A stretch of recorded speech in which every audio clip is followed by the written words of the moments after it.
মৃত্যু নিশ্চিত করতে মাথায় আঘাত করা হয় ভারী বস্তু দিয়ে। খুব সহজে যাতে লাশ গুম করা যায় তার কারণে করা হয় টুকরো টুকরো। পচন রোধে দেহের অংশগুলোকে রাখা হয় ফ্রিজে। আর পুলিশের হাত থেকে বাঁচতে মাংসে দেয়া হয় হলুদ, যেন খাবারের প্যাকেট বলেই চালিয়ে দেয়া যায়। এরপর সুবিধাজনক সময়ে কাপড় বহনের ট্রলিতে করে বিভিন্ন জায়গায় ছড়িয়ে ছিটিয়ে ফেলা হয় শরীরের টুকরোগুলো, যেন কেউ কখনো হদিস না পেতে পারে। কোনো সিরিয়াল কিলিংয়ের গল্প নয় এটি। বাংলাদেশের জাতীয় সংসদের সদস্য ও ক্ষমতাসীন দলের একজন প্রভাবশালী ব্যক্তিত্ব আনোয়ারুল আজিম আনারের সাথে ঘটে যাওয়া রোমহর্ষক হত্যাকাণ্ডের বিবরণ এটি। এমন সূক্ষ্মভাবে করা হত্যাকাণ্ডের পেছনে যারা ছিল তাদের মধ্যে একটি নাম বারবারই সামনে আসছে, যে খুনি একাধিক মামলার আসামি হয়েও ছিলেন ধরার ছোঁয়ার বাইরে।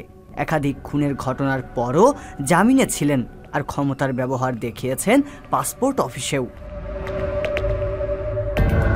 শিমুল ভূঁইয়া এমপি আনোয়ারুল আজিম আনারের হত্যাকাণ্ডে যার পরিচয় পাওয়া যায় আমানুল্লাহ নামে।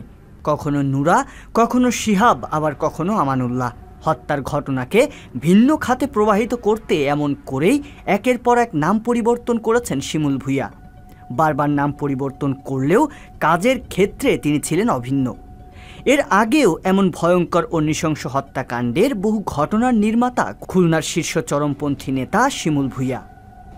1991 সালের শেষের দিকে শিমুল সহ 5 জন খুলনার ডুমুরিয়া উপজেলার শৈলগাতি বাজারে একটি সশস্ত্র গ্রুপের নেতা ইমরান গাজীকে গুলি করে হত্যা করে। ইমরান গাজী হত্যার মামলায় শিমুলের যাবজ্জীবন কারাদণ্ড হয়। ওই মামলায় শিমুল 1991 সালের 23 ডিসেম্বর থেকে 1997 সালের 14 এপ্রিল পর্যন্ত কারাগারে ছিলেন। হাইকোর্ট আপিলের মাধ্যমে হত্যাসহ 3টি মামলায় জামিনে মুক্তি পান।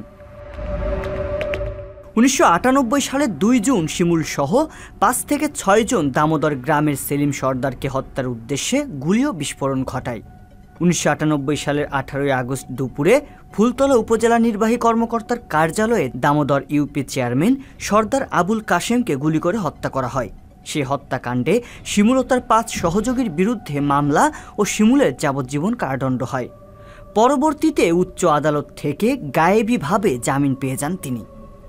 1999 সালের 20 মে শিমুল ও তার 8-9 জন সহযোগী খুলনা মেডিকেল কলেজ হাসপাতালের পেছনে পার্টির সদস্য গণেশকে জবাই করে হত্যা করে। সন্ত্রাসী কর্মকাণ্ডের সাথে জড়িত থাকার সংবাদ প্রকাশের জেরে 2000 সালের 16 জুলাই শিমুল ও তার কয়েকজন সহযোগী হত্যা করে জনকণ্ঠের সাংবাদিক শামসুর রহমান কেবলকে। 2000 সালের 29 মার্চ শিমুলের বিরুদ্ধে ডুমুরিয়া থানায় একটি হত্যা ও 12 মে ফুলতলা থানায় একটি হত্যা চেষ্টা মামলা হয়। 2010 সালের 16 আগস্ট নিহত কাশিমের ছেলে ও দামোদর ইউপি চেয়ারম্যান আবু সাইদ বাদলকে গুলি করে হত্যা করা হয়। সেই হত্যাকাণ্ডের মাস্টারমাইন্ড ছিলেন শিমুল, এমনটাই দাবি করা হয়।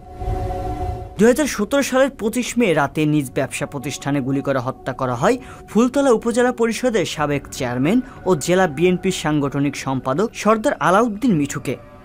এ সময় শিমুলকে গ্রেপ্তারের চেষ্টা করা হলেও দেশে না থাকায় ধরাছোঁয়ার বাইরেই থেকে যায় দুর্ধর্ষ এই সন্ত্রাসী। সর্বশেষ এমপি আনোয়ারুল আজিমের হত্যাকাণ্ডের সাথে সরাসরি যুক্ত থাকার অভিযোগে প্রমাণের ভিত্তিতে গ্রেপ্তার করা হয়েছে শিমুল ভূঁইয়াকে। আয়নাবাজির ভেলকি দেখানো এমন অনেক সন্ত্রাসী গা ঢাকা দিয়ে ঘাপটি মেরে বসে আছে আমাদের ভিতরেই, আমাদের কাছাকাছি। আইনের হাত লম্বা হলেও বাহুর নিচে থাকা সমস্যাগুলোকে আইন নিয়ন্ত্রণ করতে ব্যর্থ কিনা তা নিয়ে এখন জনমনে তৈরি হয়েছে প্রশ্ন। তবে কথা বলা বাহুল্য, আইন যদি দৃঢ় হাতে এসব অপরাধীদেরকে দমন করতে পারত তবে কালে কালে এমন শিমুল ভূঁইয়ার বিচরণ থাকতো না, এমন রোমহর্ষক ঘটনারও সাক্ষী হতাম না আমরা। রিয়াজুল ইসলাম, সংবাদ প্রকাশ। সংবাদ, ফিচার ও অনুষ্ঠানের জন্য ভিজিট করুন সংবাদ প্রকাশের ওয়েবসাইট এবং যুক্ত থাকুন ফেসবুক পেজ ও ইউটিউব চ্যানেলের সঙ্গে।